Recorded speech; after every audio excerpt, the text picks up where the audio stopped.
नमस्कार, डॉक्टर डिम्पल त्यागी चैनल में आपका स्वागत है।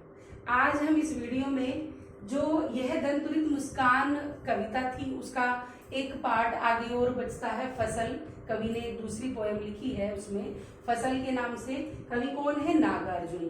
तो बेटा जी उसको सीखेंगे। अब फसल समझते ही हो, जो अनाज पैदा होता है, जो धान पैदा होता है, वो फसल के माध्यम से ही होता है। तो कवि ने इस कविता के माध्यम से यह बताने का प्रयास किया है कि जो फसल होती है, जो अनाज होता है, वह हमारे लिए कितना उपयोगी है, इसको उगाने में किस किस का सहयोग होता है। ठीक है, तो मनुष्य का भी है, प्रकृति का भी है, दोनों के सहयोग से ही फसल बनती है, जिसको हम खाते हैं, बलवान बनते हैं, शक्तिशाली बनते हैं, जीवन जीते हैं। समझ में आ गया बेटा? तो फसल के बारे में अभी हम पढ़ते हैं कि एक के नहीं, दो के नहीं, ढेर सारी नदियों के पानी का जादू। यानी जो फसल में पानी दिया जाता है, जो खेतों को पानी दिया जाता है, वो कहते हैं कि एक के नहीं, यानी एक से नहीं, दो से नहीं, बल्कि ढेर सारी नदियों के, यानी बहुत सारी नदियों के जल का जादू है, जिसको हम फसल का नाम देते हैं। क्यों? क्योंकि बिना पानी के फसल संभव नहीं है।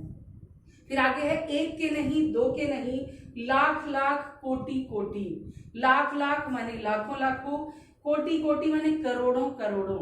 हाथों के स्पर्श की महिमा, ठीक है, गरिमा, यानी बहुत सारे लोगों के हाथों का स्पर्श छुआ है फसल में, हुआ है फसल में, यानी बहुत सारे लोगों ने मेहनत की है इस फसल के लिए, बहुत सारे किसानों ने खून पसीना बहा है इस फसल के लिए, तो मानो उनकी गरिमा है यह फसल। समझ में आ गई आपको? ठीक है, फिर आगे है एक की नहीं, दो की नहीं, हजार हजार खेतों की मिट्टी का गुण धर्म है फसल। यानी फसल ना एक खेत की, ना दो खेत की, बल्कि हजारों खेतों की मिट्टी का गुण धर्म।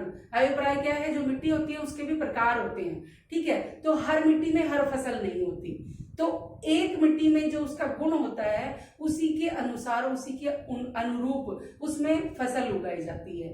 तो वो यही कह रहे हैं कि मिट्टी के जो गुण धर्म है, मानो उनके गुण के धर्मों के कारण ही फसल का निर्माण होता है। ठीक है, अब इन्होंने क्या बोला है? पानी का भी प्रभाव है, लोगों की मेहनत भी है, किसानों की मेहनत भी है, और मिट्टी के गुणधर्म भी हैं, जिसका नाम हमने फसल दिया है, जिसके कारण फसल उत्पन्न होती है। ठीक है, जिसके सहयोग से फसल पनपती है। ये बात समझ में आ गई? आगे बोला है फसल क्या है, यानी जो ऊपर अभी आपको समझाया था उसी पे प्रश्न कर दिए, सब पे क्वेश्चन मार्क लगा दिए कि फसल क्या है। और तो कुछ नहीं है वह, बल्कि नदियों के पानी का जादू है। कि फसल क्या है? कि बाकी कुछ नहीं है क्या? नदियों के पानी का जादू है, हाथों के स्पर्श की महिमा है, और भूरी काली संदली मिट्टी का गुण धर्म है। समझ में आ गई? मैंने बोला था मिट्टी के प्रकार की बात कर रहे हैं कि ज्यादा कुछ नहीं है। अभी आपने देखा, पहले बोला था कि फसल क्या है? नदियों के पानी का जादू है, लोगों के हाथों के स्पर्श की गरिमा है, मिट्टी का गुणधर्म है। फिर आगे क्या बोलते हैं? कितना छोटा कर दिया उसको, उसी चीज को, कि कुछ नहीं है फसल, बस नदियों के पानी का जादू है, हाथों के स्पर्श की महिमा है, और आगे मिट्टी का गुणधर्म है। मिट्टी कौन कौन सी है? भूरी है, काली है, संदली है। ये बात समझ में आ गई आपको? ठीक है, तो उनका गुणधर्म है। रूपांतर है सूरज की किरणों का, जो इसमें नया जोड़ा है कि मानो सूरज की किरणों का रूपांतर है। क्यों है? क्योंकि जो सूरज की किरणें हैं, उनके स्पर्श से जो फसल है उसमें ऊर्जा आती है, एनर्जी आती है, जिसको खाकर हम ऊर्जावान बनते हैं। ठीक है, आपने देखा होगा जब तक अन्न नहीं खाते हो तब तक आपके अंदर ताकत नहीं आती है। तो वो ताकत किससे है? वो जो अनाज में सूरज की किरणों का जो प्रभाव पड़ा है, वही मानो फसल है, वही ऊर्जा उसके अंदर आकर आपको भी बलवती बनाती है। आगे सिमटा हुआ संकोच है हवा की थिरकन का, कि जो वायु है वातावरण में, प्रकृति में वायु है, वह मानो उस वायु का सिमटा हुआ स्वरूप। सिमटा समझते हो, वायु तो बहुत मतलब विस्तृत है, उसका स्वरूप कहीं देखा नहीं है, लेकिन मानो उसको संकुचित रूप में कर दिया हो तो वह फसल है। क्यों? क्योंकि फसल में जब हवा का स्पर्श होता है, थिरकन आती है, तो मानो उसके अंदर चेतना आती है जो आप में चंचलता डालती है। यानी इंसान को जो चंचल बनाती है, जो चेतन बनाती है, ठीक है, वह कहाँ से मिलती है?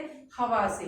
तो मानो वह हवा जो फसल को मिली है, वह आपको मिलकर दाने के माध्यम से, अनाज के माध्यम से आपको चेतन बनाती है। तो ये चीज समझ में आ गई आपको कि फसल में क्या क्या चीजें हैं। नदियों के पानी का जादू है, किसानों के हाथों की गरिमा है, महिमा है, मिट्टी का गुणधर्म है, सूरज की किरणों का मानो यह रूपांतर है, और मानो जो वायु है उसका सिमटा हुआ एक संकुचित स्वरूप है। तो यह फसल है। ये बात समझ में आ गई बेटा? धन्यवाद।